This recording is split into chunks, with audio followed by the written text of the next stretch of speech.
Hi, I'm Elizabeth Pratt with the League of Women Voters of Oregon. The League is a grassroots, nonpartisan organization that has provided voters with unbiased election information since its founding in 1920. We have invited state and local candidates to engage in one-on-one conversations about important issues. Welcome to our video voters guides, and welcome to Karen Bowerman, candidate for Congressional District 5. Welcome, Karen, and nice to talk with you today. Thank you, Elizabeth. And I just want to say thank you. I think this is a terrific service to the voters. Appreciate it. Well, and tell your friends to tune in and look for the programming. You bet. I'll even link to it. Okay. So tell us about your qualifications to serve your district as U.S. Representative, and what made you interested in running for this position. Good question. I have had a long-term background in business, having served on the business faculty and as a business dean for over 32 years, and really believing that this is the time in our history as a country where we really need to focus on business development for more jobs in Oregon. Mm-hmm. So what I would like to do is to have the opportunity to apply that background in business for the state. We have the need for the emphasis on jobs. We have the need for the emphasis on economic prosperity. Mm-hmm. And those are really the areas where I would wish to focus.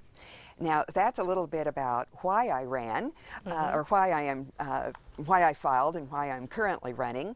And in addition, I have had that experience in government just enough to tell me that it's a marvelous platform for service.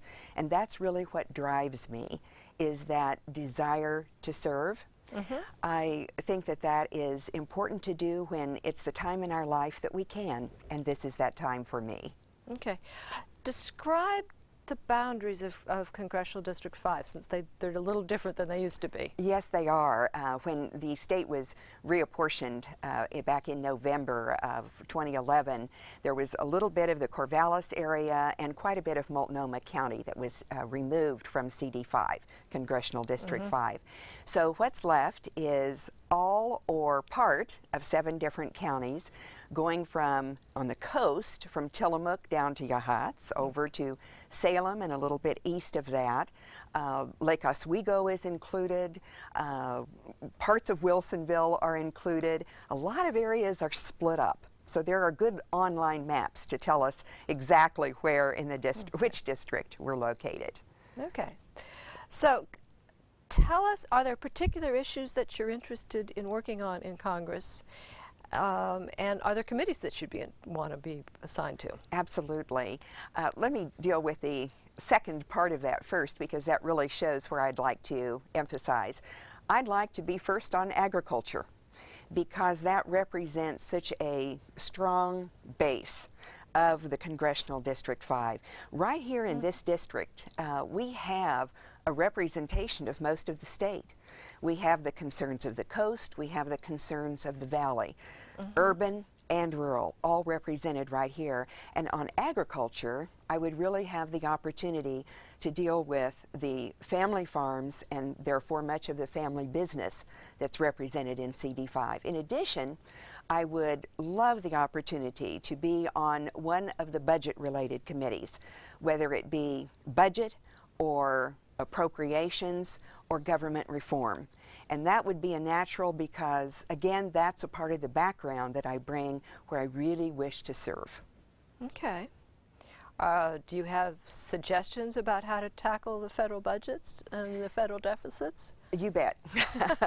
And it does indeed need to be tackled, because that is what represents our security as citizens of Oregon and of the country. And it represents our future liberty. I'm concerned when I see the government taking on more. So I would like to see that reach a halt. I'd like to see our spending come under control. Whether we have or not a balanced budget amendment, I'd like to see us behave as if we do and have that principle in mind. I'd like to see us be able to increase revenue not by additional taxation, but by increasing the jobs that we have in this area. Because when we have jobs, then it automatically leads to increased income tax, increased payroll tax, and less spending, less unemployment, for example. And we've got a lot of concerns in Oregon with regard to things like 1 out of 5 of our citizens here being on food stamps. We need to get that budget under control by developing jobs so that we can really tackle our own welfare in an important way that also brings our country back for that major thrust toward the liberty that we all seek. Okay. To make any progress on your issues probably involves resolving some of the partisan issues in Congress. Do you have suggestions for fostering greater bipartisanship? Communicate, communicate, communicate, both within our district so that we are serving the district well, serving it in the way that we believe is best for our district based upon what we understand the issues to be. But then also communicating with those who are our peers in Congress, because it's only when we do that almost to excess that we're able to find common ground. And we do have common ground. We're all Americans first. And so to find that common ground, that's going to be the way that we are able to move forward in the kind of decision making that really benefits us all. Okay. All right. We have a few minutes left. Would you like to offer any comments about global warming issues? Well, I know that the League is supportive in that particular area.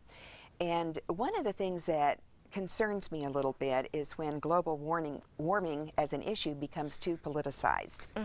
And you were mentioning that a little bit ago with regard to other issues too, and I think it's particularly true with global warming because that is at base a scientific matter right now. We need to understand the science not just within the U.S. but worldwide, right, in order to make the impact that we need. Because if we in our country are paying attention to it according to certain standards, and worldwide we're not, we nevertheless have the impact here. So if we work through the scientific community to continue with the proper monitoring of our hydrocarbon emissions and the emissions that we have from our coal-burning plants, and then we set the proper standards again through our scientific community to control that worldwide, we can make the kind of progress that we should. But frankly, I'd like to see a lot of that come out of the politicized arena where it tends to be right now, and not move forward in a very clear way that moves us the direction that I think we all agree would move us away from global warming. Okay. We just have a few moments left. Is there anything else that you would like our audience to know about you? I want to work so hard for this state. I believe that we need hard work in order to make the progress in the farms, with the timber industry, with the fishing industry. We've got to cut government regulations so that all of these areas that are the natural resources of Oregon can be unleashed and can be allowed to prosper in the way that we know is possible. And I'd like to be the person to help do that. Okay, well, thank you. That seems to be a good stopping point. So I will wrap and thank Karen Bowerman for participating in our Video Voters Guide today. Thank you so much. Very nice to meet you. You too.